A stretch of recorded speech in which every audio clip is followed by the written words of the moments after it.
Hello. Hi. Oh my God. Okay. Oh, super close up again. That's my face. Would it be the start of a vlog without an extreme close up? Would it? No, it would not. So you join us on a very wet, windy, depressing mall. How do you say it? The mall. The mall. The mall. The mall. The mall. I've always called it the mall. Okay, the mall. You join us. The finish line of the London Marathon. It's there, somewhere there. This is the finish line. Somewhere up there. A bit further down, yeah. Yeah, we had a great vision for today's video. As you can see, the British weather's sent that to pot. So now we're just walking around St James's Park with an umbrella, bringing you realism, really. Sorry, can we just confirm you're walking around with my umbrella? Yeah, Ben gave me his umbrella. Because I don't own one. Chivalry is not dead. Chivalry is not dead. Ben's getting wet and I've got his umbrella. Nice. Yay! I think we try and find some cover somewhere because I am getting extremely wet, so is the camera. Okay. But yeah, we're here on the Mall, which is in 2 months' time. 2 months' time? Where you will be... Today it's 60 days. By the time you watch this, what day are we on? Good question. Wednesday. 59, 58, 57. When you watch this, if you're watching it the day it comes out, it'll be 56 days. Until you run a sub 2... No, we don't talk about what time we're going for. 2:55. I don't know. Until she runs a 2:55-hour marathon on the streets of London. There is no time goal. 2:55. So there's no time goal. Ben is introducing a time goal. 2:54:59. No, that's so scary. It's happening. It's happening. Yeah. How those little legs? I'll be crying. How those little legs can go that fast is beyond me. Exactly. Like that. Something like that. Let's go find some cover somewhere. Yeah. And then we'll be back and we'll explain what we're doing. Why we're here. Why we're here. Okay, we have found temporary shelter. I'm not sure I would call it shelter, to be quite frank. I'll plan to walk down the Mall and have a chat. Yeah, you can put that down. Or not. Pull and push. Oh my God. I don't understand. Pull and push at the same time. Pull and push at the same time. That's what she said. That's my joke. Oh, okay, we'll be right back. We can't do this. We'll be right back. Intrigued. We've got a nice glamorous background of a bin here, Lils. Lils also spotted who she thinks is like the king or something in that car. A royal family member in this car. We're trying to be discreet because we're filming in the Royal Park and Lily is not being very discreet right now, pointing out what she thinks is the king's car. He had an earpiece and came and got coffee. I don't know. Anyway, where were we? Why are we here? Why are we here? Why are we here? Well, hang on, the towel is... Sorry, I realised the towel was over the lens. My improvised... Yeah, one job. My improvised keeping my camera dry setup meant the towel. It's all going wrong. This whole thing is going to... Anyway, why are we here? Why are we here? Well, we are here because this month is Endometriosis Action Month. So I asked over on my Instagram for you guys to submit some questions to learn a little bit more about what endometriosis is, how I train around a chronic illness. I'm going to answer all those questions and also explain what endometriosis is and everything like that. This idea was conceived because I am an idiot. Basically, yes. I'm an honest idiot, should we call it. I don't even know how to say endo, as I call it. I can't actually pronounce that word, so the idea was born from that, basically. It's obviously Endo Action Month, and it's good to explain to people like me that don't really know what it is, but also people that are going through it and they're kind of significant others, right, to how to navigate it, basically. So yeah, I think it's really important. Like, obviously I spend loads of time with Ben and talk about it all the time, but Ben is an idiot and doesn't even know what this illness that I have and live with is. So today we're going to start off with a basic idiot's guide to endometriosis. On that note, please can you, in the most simple way, how do you say endometriosis? You just basically, you did it well. Say it? Okay, we're going to put like phonetic on the screen here. You did. End. O. Oh, I can do that bit. Me. Me. Tree, like a tree. Tree. O. O. Sis, like sister. Peanut butter. Okay, so endo, me, tree, o, sis. 12 points. Put that together there. Endometriosis. 12 points. I did it. Okay. Great work. Yay! It's a tongue twister. But yeah, tell me, kind of like, again, idiot's guide for people like me, what is endometriosis? So endometriosis is a chronic illness where cells that are similar to the cells that line the uterus grow in other places in the body and cause extreme pain and other severe symptoms like fatigue, pain during intercourse, bleeding after intercourse, heavy periods. There's like a whole wealth of symptoms. In me, it was found mainly in my pelvic area, but it has been found all over the body. And what's the other thing that adenomyosis? Oh yeah, okay, cool. So I also have a condition called, let's do phonetics Let's again. do it Wait, again. how am I spelling Right, this okay, out? now you feel me, right? I now feel the problem. I have another condition as well called adenomyosis. Adenomyosis. Adenomyosis. Sure, if you say so. I'll work out how we spell that phonetically. Endo and ado. Endo and ado. Anyway, I have another condition called adenomyosis, which is when cells that line the wall of line the uterus grow into the wall of your uterus, as my doctor calls it, causing you to have a bulky uterus. Nice. Yay! The symptoms are really, really similar to that of endometriosis, and a lot of people have a crossover between the two conditions as well. It can also, a lot of people find out that they have these conditions whilst they're trying to conceive as well, because it can cause fertility problems. And yeah, there's no known cause of either endometriosis or adenomyosis.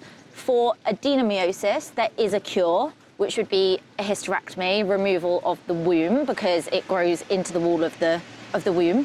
However, for endometriosis, there is no cure as things stand at the moment. So yeah, Okay, that's the top line summary. And then you put out some questions onto your Instagram, I believe. Yeah. So we're going to do some quickfire kind of answers to those questions. Quick fire questions. Thanks for sending them in, by the way. We appreciate you. Thank you very much, peeps. So the first question, I guess let's bring it back to what you're known for. You're running, right? So what are your tips for running whilst on your period? Oh, yeah, okay. So as part of my treatment for endo and adeno, I don't actually have periods at all anymore. But obviously, my main symptom was extremely heavy periods. And I was still experiencing that during kind of like the early days of my running. And obviously, it's a really, really difficult thing to manage. It kind of depends what the symptoms that you experience during your period are. I guess for me, one of the biggest problems was that my periods were just really extremely heavy. So even if I was using like tampons and pads, I would still just bleed through. And that's really, really difficult. There wasn't kind of back when I first started running, when I would have that problem, there wasn't things like period underwear and things like that, which I think are like kind of much better alternatives for fitness now. But yeah, that was one of the main kind of symptoms that I experienced. It's really difficult. Like for me, I just had to not run because there was no way of kind of managing that. If the symptoms are kind of heavy levels of pain and things like that, obviously I'm not a doctor, so please talk to your doctor before doing so. Dr. Lils. I'm not doctor, not doctor. There is a Dr. Bleasdale, but that's my sister, not me. We need to get her on here. Get her on here, we should have got her in. Oh, damn. She's actually called Dr. Clem now. Sounds a bit like foot infection. Said it. She's not Dr. Bleasdale anymore. But I would kind of use pain medication to help with those side of symptoms, and was prescribed quite severe, what would the word be? Quite like heavy medication. But it's definitely something to talk to your GP about to help kind of pain management and symptoms. But for me, it essentially got to a point where, unfortunately, it really, really affected my running. And there were extreme periods where I couldn't run, and definitely periods where I couldn't run to the ability and level that I wanted to, which was one of the main drivers for trying to find out what on earth was wrong and get to the bottom of it. So you say you don't have a period. Is that because you were I don't know how to word this, but you're now menopausal, right? You've been put into early menopause? Kind of. So basically, following on from my surgery that I had, which diagnosed that I had endometriosis and adenomyosis, I was put onto medication which is basically designed to suppress my hormones. So they removed, the word is excised, all of the endometriosis that they could find, but endometriosis grows back or is likely to grow back. So those surgeries likely happen multiple times in someone's life when they suffer with this illness. So yeah, they excised all they could find, but the medication that I've been put on basically helps to suppress my hormones to hopefully reduce the likelihood or reduce the speed at which that endometriosis grows back. But one of the main reasons for the medication is to help with the swelling in my uterus from my adenomyosis. So basically the medication I'm on suppresses the body from releasing an egg every month. So the swelling that you would normally experience before you have a period, therefore, doesn't happen. So essentially, naffle of a hormone cycle over here at the age of 28, I am menopausal. And like, what are your experiences with that? It's so rare of somebody your age to be menopausal, right? Yeah, I think like now it's something that's quite normal to me and part of my kind of everyday and something I've become very, very used to. But initially I found the kind of medication and the side effects of the medication to start with were really difficult. I experienced really, really bad hot flushes, which I still do sometimes. But I remember it being literally like January when I started my medication and being like, we need to open all the windows in here. But I think the main thing that I really experienced was just, and this covers both my treatment but also the illnesses in general as well, the main thing that I felt was just a sense of like loneliness and not really having anyone who understood, or a lack of information about what happened next, where to look, or like communities to talk to, which I think is one of the main reasons that I wanted to do this video today, is just even if it helps one person, it's something that I wish that I'd had to understand things more. Yeah, it's a lonely place sometimes, and it's very difficult to explain to people and for them to get it. Yeah. But I think that's why it's important, like you said, for stuff like this, because I'd never even heard of it before you. And I do think it's one of those kind of like illnesses that doesn't necessarily get the limelight. And until I knew you, and I know there's other people that I've now met that have it and talk about it, but... Which is crazy because the stat is that 1 in 10 women have endometriosis, and that's a hell of a lot of women. And I think it's more over the last 2-3 years, it's been amazing to see that we have there's a lot more awareness of these illnesses and chronic conditions, and I hope that just continues. But the menopausal kind of symptoms that I have now and the medication I'm on, that is reversible. Kind of if I did ever want to try and have children, you can come off that and see what happens. But both adeno and endo make conception and fertility really, really difficult, but it's not something that is permanent. Okay, I think the rain's kind of calming down now. So let's walk. Let's walk and talk, yeah. Let's walk. We're back. We're back. It's still raining, but we'll give this a go. This umbrella's not very aesthetically pleasing either, to be honest. We're now in St James's Park, which is basically the Mall. Basically the Mall. But we're trying to find some tree cover. But all the trees have no leaves. It's going well. It's going well. It's going really well. So you touched briefly on your operation. Yeah. Again, trying to kind of bring this back to running. How did your operation affect your running, basically? Yeah, I mean, prior to having my operation, my running was already severely affected. Like, I was at a point where it was pretty difficult to keep up with my training in the way that I wanted to. So in order to have my surgery, it was a bit different because it was during COVID. So I actually had to stop running earlier because I had to isolate beforehand. But you probably wouldn't have to do that now. But yeah, I was off running for 2 weeks before I had surgery, and then 2 months after I had surgery. I could do about 4 weeks after I had surgery, I was allowed to do like light movement, like walking and kind of some little bits on the bike, but nothing really for 2 months. And I also ended up having to have a second procedure shortly after, which is why I ended up having to have so long off. But yeah, it was difficult. I definitely felt like I was coming back from zero. And also, I think it's really overlooked in the fact that the surgery that you have for endometriosis is a laparoscopic surgery, which means is keyhole. So they make, actually it's a bit wet, I've got 4 little holes in my belly. One of which is my belly button is not the same shape that it used to be, which is sad.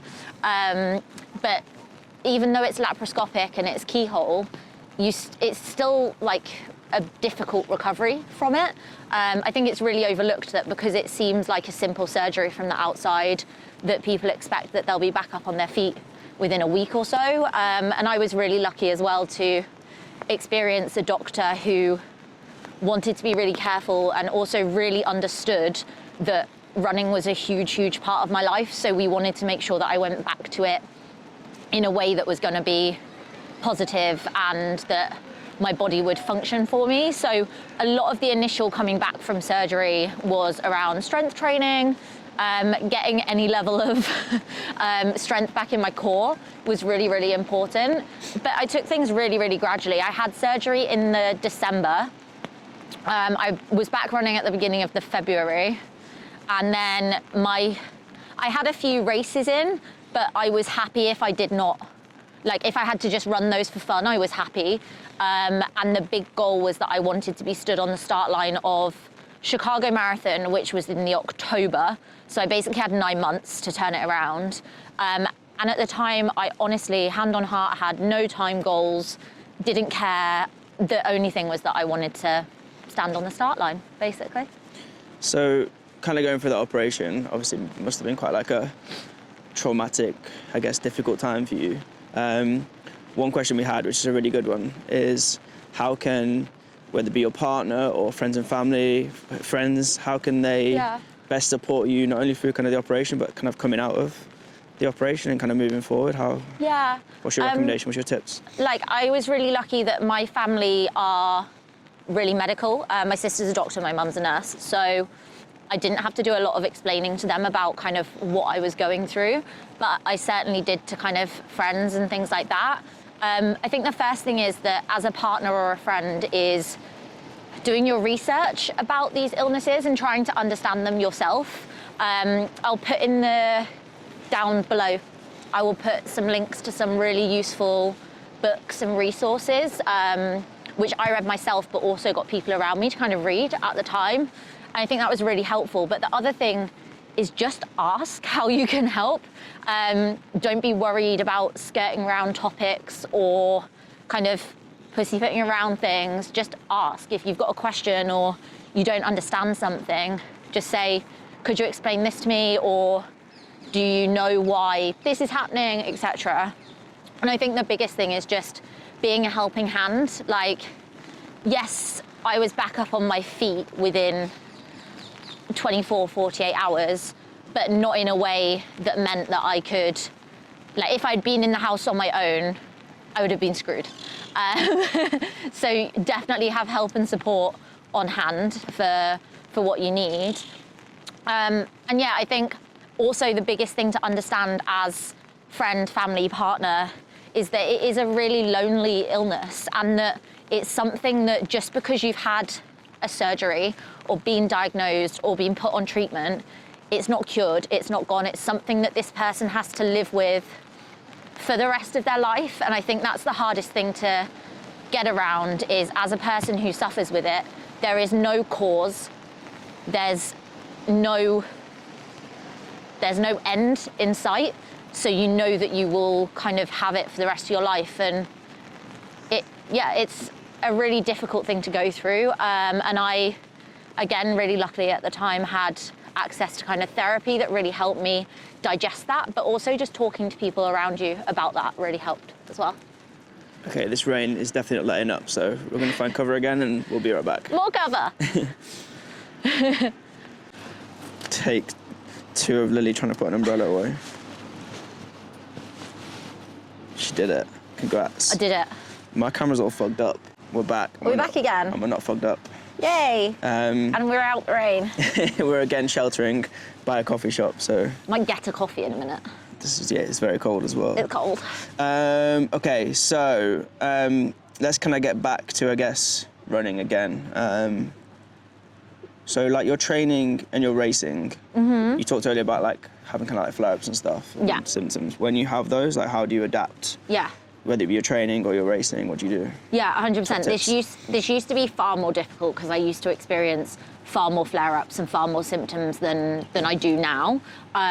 So I'll talk around kind of both briefly. I think the main thing kind of pre-surgery was that I unfortunately just had to accept that my body couldn't function to the level that it used to function, and that I would have to bin things, cut things back, do what I could. The biggest thing for me was always rest. If I got enough rest, I was far less likely to have a flare-up. So just understanding that coming home from a night out and getting 4 hours sleep and then attempting to get a run in, it was going to be something that I couldn't do anymore. That happens with age as well. I can vouch for that. Yeah, one of those days. All right, Grandpa. So that was definitely something that I had to kind of come to accept. And then I think the other thing really was just knowing that we would have to be more flexible with training days. And my coach was fantastic with this, of being like, okay, it might be Wednesday and we're meant to be doing this today, but actually I've started having a flare-up and I know that they normally last for about 48 hours, so could we move this to Friday?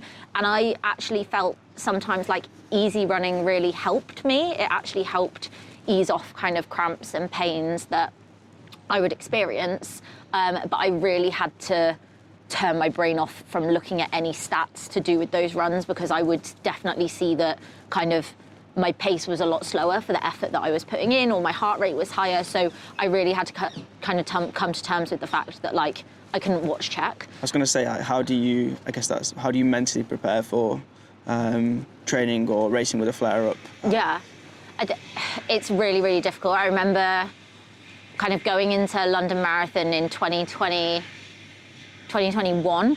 That was when I was kind of extremely ill at that point, and I knew that after the marathon I was kind of going to hang my shoes up until I had surgery. But it was one last thing that I wanted to do for myself, was to prove that I could do it.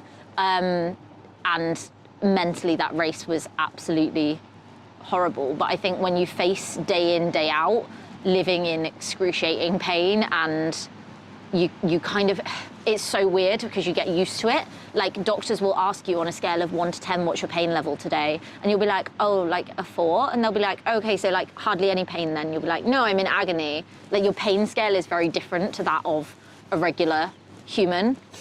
Can you predict it? Not really. Okay. For me anyway, it was really, really unpredictable. You just have to be flexible and kind on yourself. Yeah, with the I know that stuff. Some people have a lot more success with predicting it because they might experience symptoms at certain stages of their cycle if they had a regular cycle, but I also never had a regular cycle, so that made that even more difficult. But mentally for me, I reached a place at the end before I had surgery where I just knew I couldn't focus on times anymore. I couldn't ask my body to do certain things anymore, and it was about running because I was running for my mental health at that point more than anything else. Racing now, I have experienced kind of needing to race now when I'm having flare-ups, but for me, the level that my flare-ups are now at, having had treatment, that's kind of something that can be dealt with almost pretty well using pain medication. So for me, it's knowing if I'm experiencing a flare-up in the days leading in that I'll just regularly take pain medication. Obviously, speak to your doctor before doing that, though. Dr. Clem. Dr. Clem. Shout out. Shout out. Okay, so I guess closing line there would be that there is light at the end of the tunnel. You can manage it. It does get better. Yeah. So, you know, in the dark times, which 100%. I know you've had. Yeah. I think the biggest thing to know and understand is that in this country, anyway, the average diagnosis time is sadly about, I think it's 8 years and 10 months, I want to say, the stat that I saw recently, to get a diagnosis. For me, it took 12 years to get a diagnosis. And a lot of that was fighting the healthcare system, if I'm really honest. And I find it a really difficult topic to talk around because I hugely, hugely respect the NHS, but there is a huge gap in women's healthcare, and the waiting lists are just too long. I was really lucky that I accessed the private healthcare system for my treatment. And that's something that I will forever be extremely, extremely grateful to have had the privilege of accessing. But the biggest thing is advocating for yourself, and you shouldn't have to, and it's frustrating, and I could go over it 500 times, but turn up to appointments with a symptom diary, make sure you've done your research yourself about what the symptoms are that you can expect from these illnesses and why you think you've got them, and just keep pushing, ask for more tests. If they say no, take it to the next person and ask for them again. And it's frustrating. It shouldn't be the system that you have to go through. But hopefully, by raising more awareness of these illnesses and supporting charities that help people like myself who live with them, we can get more funding and more research, more answers that help us to mean that process is quicker. I can see why you're a marathon runner now. You don't give up. You can dig yourself out of dark, horrible places, aka the wall, and come through. I honestly think when people say to me, have you ever experienced the wall in a marathon? I probably have, but I have such a high pain threshold that it doesn't seem that painful to me. It's genuinely petrifying how scary these illnesses are and the lack of research that we have. And I really hope that changes. And hopefully, even if this little video helps one human being, then that's all that matters. And we'll be back here in this spot in a couple of months. Well, it's more like it's over there. More like over there. There's the map. Yeah. When Lily will prove all these points and run a 2. Stop saying times. Stop putting pressure on me. 54, 59. No, she's going to do there is it. no time. There's genuinely no time goal. But yeah, I think that's the biggest thing. People always ask me, why am I still running? Why am I still doing this and talking about it? And the answer is because I want to show women that with the right treatment and with the right people surrounding you, you can still do really hard things, even though you've been diagnosed with these illnesses that will be a part of you for the rest of your life, which is really sad. But you can also use those diagnoses to fuel you to do incredible things. Nice. I think that's a good way to close off today's vlog. So yeah. Yeah, we haven't done any running today. Well, I have. And you got another one to do. I've got another run to do after this. And on that bombshell, we'll let Lily get back to work so she can cram in a run later. But thank you from me, an idiot. Think you understand it more now? I still can't say it, but I understand it more, yeah. Good. But I think, yeah, it's important for people like me to get to know it and understand it and then be able to be more sympathetic and help you through these times and stuff. But yeah, thank you. Thank you for educating me on endo. We appreciate it. And if you have any friends or family or fellow runners you know who are struggling with painful periods or symptoms or have been diagnosed, please share this video with them. And my inbox on social media is always open, so please always drop me a message. And as I say, I'll put some resources that my family, my friends have found useful in the links down below, and hopefully those resources might help too. Sweet. Thanks, Lily. Thanks, team.